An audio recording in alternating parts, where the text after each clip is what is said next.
Hi, I'm Ina Lehman. I'm a realtor in Napa Valley, and I wanted to go through with my clients and explain some of these disclosures that we're seeing come through in these massive disclosure packets. And I realized a lot of other people might have trouble with them too, so I thought I would go through them with you a little bit here.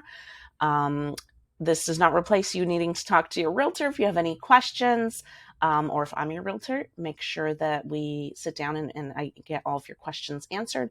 But in the meantime, I'm going to go through this sample disclosure packet and show you some of the things that really stand out, and hopefully give you a little bit more confidence when you're looking at these documents that are being sent to you and you've got a day to go through this and understand it and make sense of it before your offer is due, and you've got to sign this all before your offer goes in. So it's a lot. It can be daunting. Stay with me. If you have any questions, feel free to message me. I'll leave you a link where you can do that. The very first thing I like to do for myself is I like to lay out the disclosures in categories. Not all realtors do this, so you kind of have to sort through it. But I think of them as disclosure, and disclosures just basically means information. So information that the seller is providing you. So there's disclosures that pertain to the property itself, and that's typically anything that's an inspection report, preliminary title report.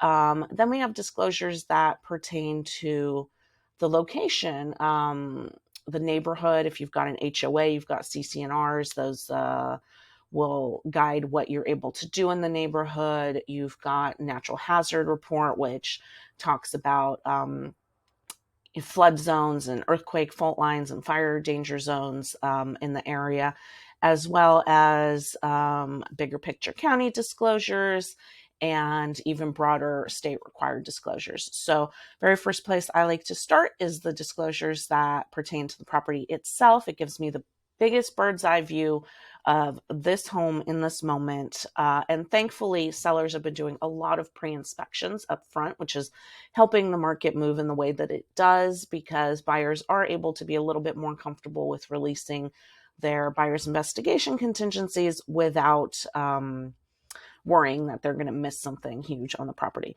So I'm going to dive in here. HomeLight always lays it out this way. Now, there are other ways to share disclosures. This is just the most commonly used. HomeLight always has a cover sheet that lays out all of the documents that they're sending to you. And anytime a realtor will add something new in here, you'll get an email link saying it's been updated, and the cover sheet will tell you what's been added. So it's a great place to look if somebody's added something and you didn't know, you don't want to go through 60 documents, figure out what's new. The cover sheet can help with that. So first thing I like to look at always is the home inspection report. If we have one, this is by a company called HomeGuard. They're a really large company. And there's many different home inspection companies. They all have a standard procedure for the most part. They all look in every nook and cranny as much as possible. And we do tend to see many of them do some sort of report overview or a general summary up front that gives you a punch list of items to look at. This can be a scary report to look through. I mean, you're looking at 28 pages. What in the world could be wrong with this property that an inspector found 28 pages worth of work or damage? That's not necessarily the case. I mean, we're paying the inspector to come point out everything.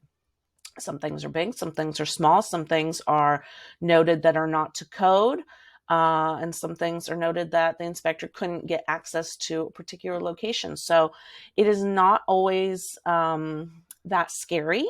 We see a lot of these inspection reports, and once you start you take a breath and you dig into it, you realize, okay, a lot of these things are small fixes. I'll point out a few examples as I see them here. Let me see. One thing that they always flag is the garage, the door between the garage and the home needs to be fire rated. It almost never is, so they'll note that. Let's see here.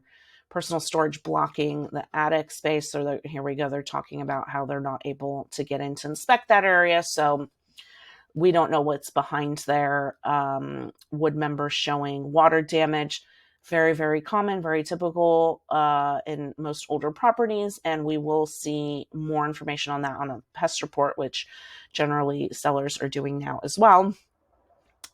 So they will point out, with red, anything that they recommend. Here's something on the roof, which again, we'll have a roof report that will have more details on this, as well as typically a bid to fix this.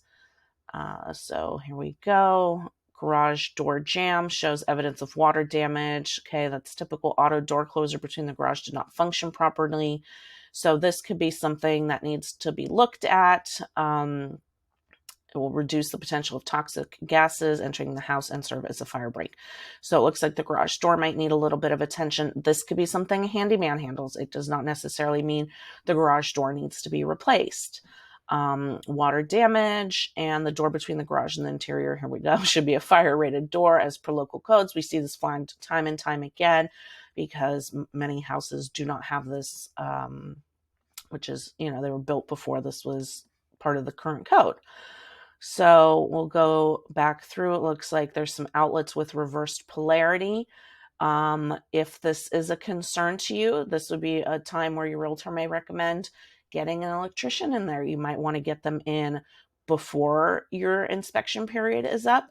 A lot of the times these contractors are busy and not able to do that. So you have to think about, can you live with this? Is this going to be an easy fix? This could be a couple $100. So is this going to be a make or break for you in the transaction? So you're going to keep scrolling through. The heater is rusted. They will typically tell you the age of the heater or the age of the appliance if they're able to identify it, as well as the lifespan. So here we go. The lifespan is 20 to 25 years. So they'll indicate here, these conditions indicate that it's at or near the end of its service life. So in your head, you think, okay, in the next 1 to 3 years, I may need to replace this heater. So something for you to think about and plan. Does that mean that the heater is an emergency right now? No, not necessarily, not unless they have distinctly noted that. So we'll keep going through, see if there's anything else that jumps up. Loose and damaged connectors of the water heater venting system. 3 screws at each section of the duct are recommended. This should be a fairly simple and inexpensive fix. You would have, let's see, either water heater, you may have an HVAC or a plumber come do that with the vent. So keep going through.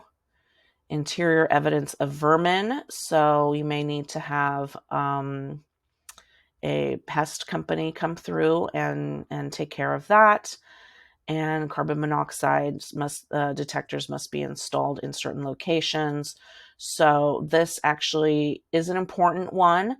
If you have an appraisal contingency, one thing that appraisers look for is to make sure that you have the right smoke alarms and carbon monoxide detectors in the right locations. And if you don't, they may actually require you or the seller to go remedy that and then come back. So I would hate to have a transaction stalled because the appraisal didn't come in on time. So this might be something that I would ask a seller to remedy sooner rather than later. And if you have, like I said, if you have any questions on any of this, make sure that you're jotting it down, or you just shoot an email to your realtor or me if I'm your realtor, and I'm happy to go over it in more detail. So bathroom, some cracked, deteriorated caulk, that could be a handyman fix. So all in all, we're going on page 23, and it's a pretty clean property. We're not actually seeing anything that is massively an issue here. So I would feel very comfortable with this property. I know 28 pages sounds like a lot. But again, when you dig into it, it's actually relatively small things. And they do typically give you some maintenance advice. Every company is a little bit different. Some will actually send you email reminders of how to take care of your new home. So that is our general inspection report. I'm going to dive next into the roof inspection, and we'll see if there's anything flagged on this one. So the thing that I find most valuable on a roof inspection report is really just tell me what it's going to cost to fix it. I see the damage. I understand what needs to be done to some degree. Looks like the roof is, let's see, this case appears to be 8 to 12. Okay. I'm really just concerned about what it's going to cost to be done. Am I going to have to replace a new roof in the next year? Am I going to spend $20,000, or in this case, $500, $495? I can live with that. We can negotiate it into the price of the home. We can ask the seller for a credit. We can ask the seller to reduce the purchase price, but typically with something that small, $500, we're going to let it go. Termite inspection report. This is your pest report. This covers your water damage, your dry rot. And again, here, the most important thing to me, there's actually a couple things. One is Section 1. If you are getting a VA loan, for example, your Section 1 issues on your report need to be remedied by the seller before closing. Otherwise, your VA loan will not fund. So that's something we look for. If there's anything Section 1 items, it should be very clear as to what that is. They'll lay it out. This little diagram up here shows you exactly where in the house those issues are. And again, the most important part for me here is let me know what we're looking at as far as a fix. And they've got, obviously, they have pictures of everything. We'll scroll to the end, and it typically comes with a bid to repair all this. So we're looking at $5,500 in Section 1 items. I would typically, if you are a VA buyer, I would typically, we'd have to have these fixed. If you're not a VA buyer, again, you can ask the seller to remedy it before closing. You can ask for reduction in the purchase price. You can ask for a credit at closing for you to fix this, or you can just accept it as is. And that's something we discuss on a case-by-case basis with each buyer on each property separately. So Section 1, $5,500. Looks like we've got another $1,200 and change on this. So we've got about $7,000 worth of pest work. We've got about $500 worth of roof work. So we're up to about $7,500 on this property. So just something to think about when you are doing your budgeting. So the next thing I like to see is, a lot of the times now, not every time, but a lot of times the sellers will include a list of what they've done to remodel the property. And this will have a lot of little details that you might not notice. You might not see a lot of these things just going in. So I like to go through here and see what it is that they've all done. This actually a lot of times adds a lot of value to the property that you might not even notice when you kind of just walk through it. So I go through here. It helps you understand, the materials they used, when it was all done. And finally, let's see if we have any other. Okay. Several counties, Napa does not currently do this, but Marin County will do a residential resale report where they will have somebody from the city, the building department, actually come out. They'll see what permits are on file, and then we'll come out to the property and take a look at it, and then prepare this residential resale report. So looks like we've got all the permits on file for the remodels that they did on this property. Again, this is, some counties do this, some counties do not do this, or even it goes on a city basis. So Marin, they do this. Napa, at this point, they do not. The next thing we'll take a look at is the preliminary title report. So this is from the title company. Right now, a lot of the sellers are getting these up front, so they're picking the title company. You do certainly have the option to use a different title company. It will be your title insurance policy. However, in this competitive market, we are kind of just deferring to the seller to pick that title company for us. So we'll go through and take a look at a title report. Now, this has a couple different things. It talks about who owns the property. You want to make sure that the sellers actually own the property so that they can actually transfer it to you. It also talks about any easements that are on file. A lot of the times they do this awesome thing now where they'll link it, so you can actually click here. And let's see, it goes to the document they're referring to. So this is quite a historical document, but regardless, that can be extremely helpful when you are trying to find some information about an easement that was on record years ago. And it talks about CC&Rs, covenants, conditions, restrictions. CC&Rs are rules of a community. You'll see some of the times that communities will have rules against having chickens, or having your cars parked outside, or being able to work on your car outside. It's not just areas with an HOA. There are certain subdivisions that have CC&Rs as well. So make sure you get a good look at those and see what is or isn't allowed in the community. What else? This does talk about property taxes owed, as well as any, let's see, settlement agreement, if there's any mortgages or liens on the property, how much is owed, and the legal description. This is actually defining what you own. So this is a really important part of your deed that your title company will eventually prepare for you. So it's got a parcel map, lays out, and this is in a subdivision, so this is a little bit more straightforward. But a lot of times, if you're looking at a really large parcel in a more rural part, you're looking at 2 acres. You have no idea where the heck those 2 acres are. Your parcel map is a great place to look at that. So those are some of the more important points in a title report. Sometimes they will, not all title companies do this, but some of them will also send us a report of the taxes, tax installments, breakdown of it, what's owed, when it was paid, if there's anything that needs to be remedied at closing. So that is what pertains in this particular package to the property, as far as reports that have been done. Now, the next 2 very important documents that pertain to the property that the seller actually fills out themselves is the TDS. This is a real estate transfer disclosure statement. And this is sort of your best way to know the details of the property from the eyes of the seller themselves. They will know, when has the property flooded? When it rained last year, did you get water under your door? Things like that. So they go through, check off, anything pertaining to the property, and then we'll give you more information.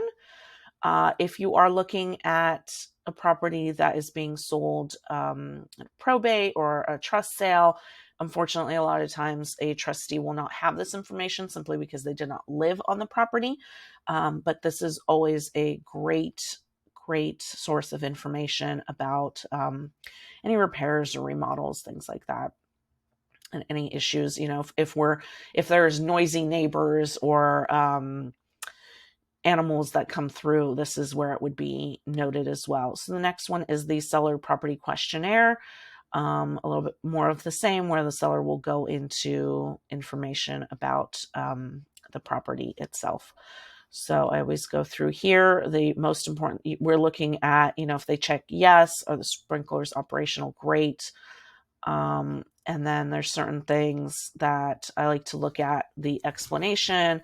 So here is something about the neighborhood noise, light sound of smart train passing by on rubber type wheels. So that's not something that an inspector would know. They don't live at the property. They don't go to bed at night and hear the train. So this is a really, really valuable piece of information. And that is part of the seller disclosure package. Now we have more. Now we have our AVIDs. Our AVIDs or AVIDs is our realtors doing the same thing, the same inspection. Let me see if I can find it here. We typically have, there we go. We've got our agent's visual inspection disclosure. So our agents will go through, you're going to have your buyer's agent do this, and the listing agent will also do this. They're going to go through and see if anything stands out to them based on a reasonably competent and diligent visual inspection. So paint scuffs, there's not much. This property was pretty clean, paint drip on the door, nothing that stands out. Cracked tiles on patio. And then we have see addendum 1. Okay, I want to know what is on this addendum 1. Addendum, here we go. Let's see here. Okay. Other conditions observed, seller to remain in possession. Okay, so they're asking for a rent back.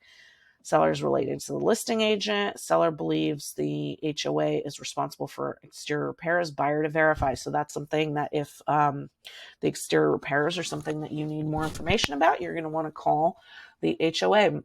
You're going to want to call the property management. Homeowners insurance discount may be available. Buyer to verify, and sellers advise that smart train runs. So, okay, this is any other information that has come through from the seller that may need to be disclosed is being disclosed here. So that should cover all of it. We'll move on next to the community. We'll look at the HOA documents. This looks like something that the seller actually put together. We don't typically have this. Sellers advise, okay, buyer to verify. So some information that the sellers have in regards to the HOA itself, what it covers, what they pay for. So that's a really, really helpful tool. So you don't have to dig through everything. And we also request, let's see here, a lot of HOA documents. So we always have board meetings, budget report, policy statement, articles of incorporation, bylaws. This is the request form and the CC and Rs.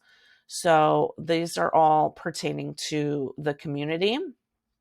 You can spend some time looking at that, how the community is run, how special assessments are handled. Special assessments are anytime something needs to be fixed in the community that is pertaining to all of the units. Let's say all of the units surround a pond. The pond needs to be drained and repaired. All of the homes are going to share to a certain degree of that cost. There may be a special assessment by the community to the homeowners that they need to pay for. So that's something to look into. The other one, I'm going to pull up the CC&Rs because there's usually some goodies in here that we might not know about. And we want to see here, legal description, the property. I like to jump to common area services. Let's see here. Easements, encroachments. There's actually a lot of really, really important stuff in here. Okay, let's look at garages, parking spaces, balconies, patios, wiring. So let's look at what the rules are pertaining to that one. And I know this is overwhelming and a lot. You do not have to know, you don't have to read every single detail of this, but you do need to make sure that you're either, if you're not understanding it, that you at least acknowledge that you received it, you took a look at it, you are fine with the contents of it, and make sure you're asking questions if there's anything that's of any importance to you that stands out. Now I've gone too far. I was looking for section 5 instead of, here we go.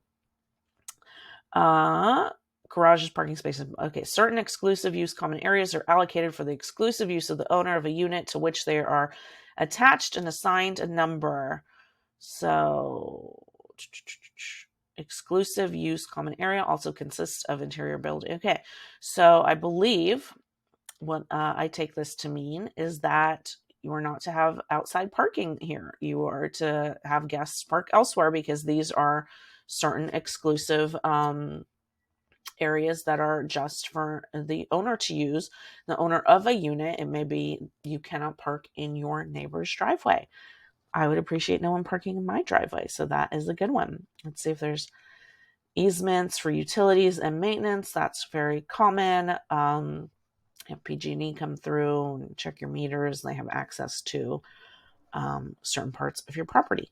So this is kind of a cursory look at your CC&Rs. If there's anything related to remodels on the property or board approval for things, you would find it in there. So the next thing I like to look at is the natural hazard disclosure, because we're kind of now going out further from the community. We are now going to outside the HOA and into the region around it. Okay, your natural hazard report. This is a requirement of the seller. and it will flag for you. Let's see here. Special flood hazard area. And here is your property location. So you are right in the middle of a special flood area. Does that mean you're going to flood? Not necessarily, but it does mean you will be required to have flood insurance in most cases. So let's see, special flood hazard area, yes. Area of potential flooding shown, do not know. Okay. Very high fire hazard severity zone, no. Wildland area that may contain substantial forest fire risks, no. Earthquake fault zone, no. Seismic hazard zone, map not yet released by state. So we're in California a lot of the times. Yes, we are in a seismic hazard zone or a liquefaction zone. And so then this will go through and detail what all those mean. And we can, every natural hazard report is a little bit different. Talk about the soil type, liquefaction zone high, landslide zone, superficial deposits not in. Okay, so this talks about the area. This is California. We are a lot of times in a fire hazard zone, in an earthquake hazard zone, and it also talks about anything related to. Let's see here. We've got airport influence, military ordinance, Megan's Law. This is the sex offender database where you can check to see where the sex offenders that have been registered in the area live, tsunami inundation, right to farm disclosure. So anytime you're near a commercial district, near a farming district, this will pull this up so that you are aware of that, because certain chemicals are produced during farming, methamphetamine. Okay, so this has everything to do with the land on which your property is built. Let me see what else we have here that pertains to the area. Looks like we've covered quite a bit already. Okay, I think that covers the area. Okay, here is the Marin County Disclosure Advisory. So most counties actually have their own disclosures and disclaimers. This is Marin's, and it lays out sort of the general property advisories in the county, and each one is county specific. A lot of this information will be redundant, but it's really, we're trying to make sure that you understand anything and everything pertaining to your home and home ownership. So let me see, anything else pertaining to the area?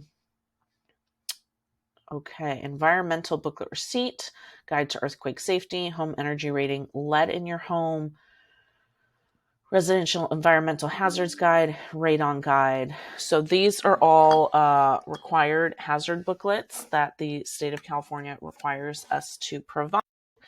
And lead in your home, that's only for properties built before a certain year. I believe it's 1978. And we do have everybody sign off that they have read this, that they understand this. These are really helpful safety guides. And as far as the general California disclosures, we always have a disclosure of agency. That's arguably one of our most important disclosures. You will see that when you're listing, you'll see that with your listing agreement. When you're buying, you will see that as the very first document in your package with your purchase agreement. So we do not have it included as the disclosures here because we have already by this point disclosed our agency, and that just means who represents whom, so that there's no confusion and no misunderstanding on that. So some of the other important California ones that we need to talk about here. FERPTA, this is withholding for any taxes that the seller may need to pay for any gains on the property. We've got water heater and smoke detector statement of compliance. That is something we talked about, how you need to make sure that your water heater, your yes, your water heater is double strapped, your smoke detectors and your carbon monoxide detectors are where they need to be. PRBS, possible representation of buyer and seller. A lot of agencies are not just buyer representation agencies or seller they represent all of them. Sometimes you are writing contracts for a buyer on a property that you listed for a seller. So this kind of just explains how that works. And fair housing, making sure that there's no discrimination involved in any part of this process. Wire fraud, this is something also really important. Anytime you're wiring money into escrow, you want to make sure you call your escrow officer and confirm the wire instructions, because there have been instances of wire fraud where you're sending your $200,000 down payment and it's not received by escrow, and where's the money? It turns out there was some nefarious third party involved. So that's your wire fraud disclosure. Trust advisory, if the property is in a trust, you will receive a trust advisory that explains certain things that the seller must do. Square foot and lot size advisory. Many times when these properties are entered into the MLS, we do that with square footage that populates directly from the assessor's office. So this talks about how we did not go out there and measure it. We cannot necessarily stand by this number. This is just the number that was on public record. If that is a concern for you, we recommend that you have somebody come out and measure that for you. Market conditions advisory, we've already seen this as part of the Marin County disclosures, but talking about what it looks like when you make an offer. The buyer is the one determining the price, and the inspection contingencies, things like that. Statewide buyer and seller advisory. We do these a lot of the times with our purchase contract, but sometimes the seller will do this up front. So these are similar to the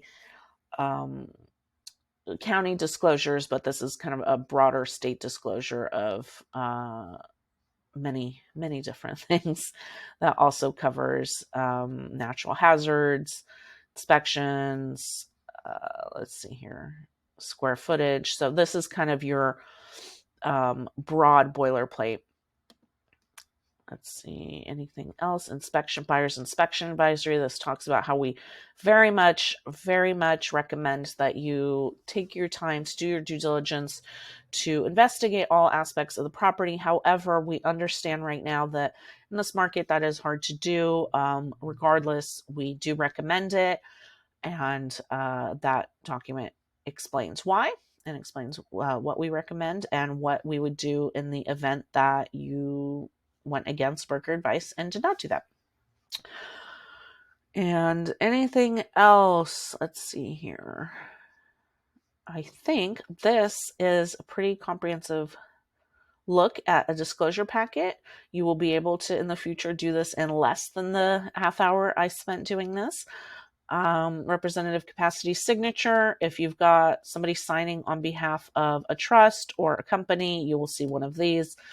Everything else, I think we have now addressed. PEDs are no longer required. You should not be seeing these anymore. These were for during COVID. These were entry disclosures. And I believe that covers all of it. So do you have any questions? You need me to go back, answer. Of course, my child just burst in as I was finishing, but I might as well add, might as well add this one. This is an MLS printout.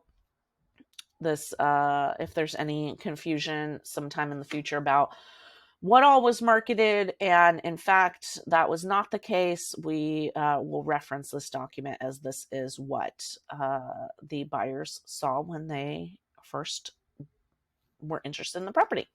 So if you have any questions, you need me to go over anything in more detail, I've sent you a disclosure package that you just don't understand, message me, let's talk it through, and good luck. I hope your offer gets accepted. Thanks. Bye.